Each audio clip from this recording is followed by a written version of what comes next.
Bueno, lo mencionaba ahí Adorno entre una pregunta, ¿no? Los mercados, que son todo un tema, cómo están reaccionando en estos días al ver cómo está planteada la política en la Argentina. Y en medio de los jubilados, que son los que están esperando que alguien se acuerde de cómo están padeciendo en estos últimos meses, especialmente en los últimos años, ¿no? La pérdida que siguen teniendo. Un apunte a lo que decías recién, ¿no?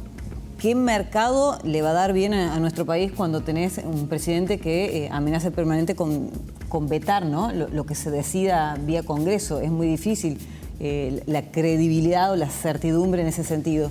Y por otro lado, sí, lo que ya se aprobó o que tiene media sanción, que es una nueva fórmula jubilatoria que es mejor a la que actualmente está presentada.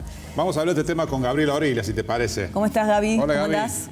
¿Qué tal? ¿Cómo les va? ¿Cómo andan? Me parece que a Manuela Adorni debería leer los comunicados de algunas empresas que se vinculan con los mercados, que están planteando que podrían reaccionar mucho peor los mercados si es que después el veto del presidente no se puede sostener en el Congreso. Atención con ese dato que no es menor, ¿eh? Si el Senado le da vuelta el veto que ya anunció Milei, ahí la reacción de los mercados podría ser peor, porque en la reacción de los mercados de estos días, que tiene que ver con el aumento del riesgo país, se mezclan una serie de cuestiones que tienen que ver con el mundo, con causas externas, factores externos y algunos internos, que es estar viendo que habría un límite a la política económica que está llevando adelante el ministro Caputo. Y por supuesto también los problemas de gobernabilidad que está teniendo Milei. Si lo veta y logra sostenerlo en el Congreso es una historia, pero si lo veta y el Senado se lo da vuelta, como le ha pasado a otros presidentes, le pasó a Carlos Menem, aunque no nos parezca, a Carlos Menem le dieron vuelta un veto en el Congreso, eso podría empeorar todavía el humor de los mercados, más de lo que viene siendo en estos días, que ya sabemos que siempre los mercados exageran un poco, pero los datos están a la vista. Gaby, hablando puntualmente de las jubilaciones, que yo me imagino todos los jubilados mirando a ver si de esto puede llegar a salir algo para ellos, que esta es la gran cuestión. Este veto que anuncia Milei sobre esta fórmula de movilidad jubilatoria ya tiene antecedentes. También recordemos, hasta Cristina Kirchner en su momento vetó un 82% que le habían impuesto desde el Congreso, ¿no? Meses antes que muriera Néstor Kirchner fue el veto de Cristina Kirchner, 2010 si no me equivoco, ahí vetó ese 82%, o sea que hay antecedentes. Pero si quieren vemos en unas placas los números, porque la discusión tiene niveles que parece que fueran a hacerse millonarios. Los 5 millones de jubilados, hay 7 millones de pasivos nacionales, 5 millones cobran la mínima. ¿Qué es lo que establece? Que va a tener el valor de una canasta básica, el haber mínimo de una canasta básica de un adulto mayor. Eso es 285.000 pesos. Hoy, con el bono de 70.000 pesos, está unos 20.000 pesos debajo de esta cifra. Con el bono, lo que plantea la ley es que el haber mínimo puro tiene que estar en ese monto.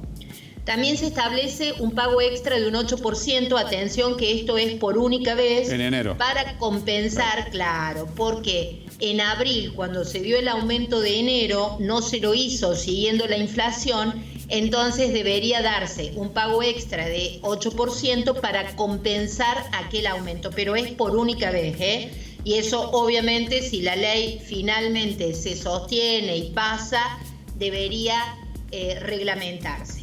La fórmula está atada a la inflación y al RIPTE es una vez al año se va a hacer una evaluación de cómo dio el haber mínimo de un jubilado y lo va a comparar con el RIPTE, que es la fórmula que rige para los salarios de los trabajadores formales. Si está por debajo, el ANSES va a tener que pagar un compensatorio. Pero es una vez al año, no es que todos los meses se hace. Todos los meses se controla inflación y la actualización es semestral. Cada 6 meses se debería hacer la actualización. Y el último dato, el que tiene que ver con las cajas de jubilaciones provinciales, ahí aparece el caso de Córdoba, donde se le deben más o menos unos 280.000 dólares. Y ahí dice La fórmula dice, lo que se aprobó es, le va a tener que pagar el ANSES con una parte de lo que recibe de impuestos, el IVA, el impuesto al cheque, el país. ANSES ya tiene ese dinero, lo que se tiene que acordar es la decisión política, porque las provincias, son 13, las que no transfirieron sus cajas, también le deben dinero al ANSES. Entonces, si quisiera haber un acuerdo político, se podría establecer cuánto deben ustedes, cuánto les debemos nosotros. Claro. Había un principio de acuerdo a fines de marzo. El gobierno nacional, Guillermo Franco, les había prometido a los gobernadores, vamos a empezar a girarle todos los meses el dinero y lo que les debemos se los pagamos con un bono. Por el momento, ya han pasado 2 meses, no hubo ninguna solución.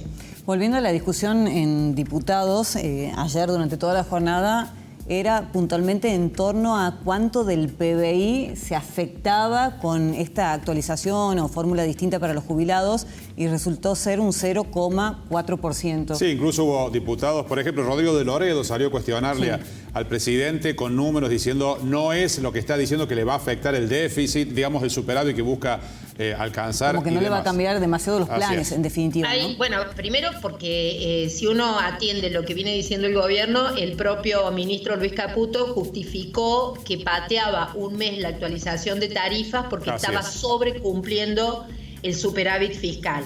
El otro dato es, el costo está estimado en 0,44% del PBI y, por ejemplo, lo comparemos con el régimen de Tierra del Fuego. Es decir, lo que todos los argentinos pagamos para sostener exenciones impositivas en Tierra del Fuego es el 0,25%.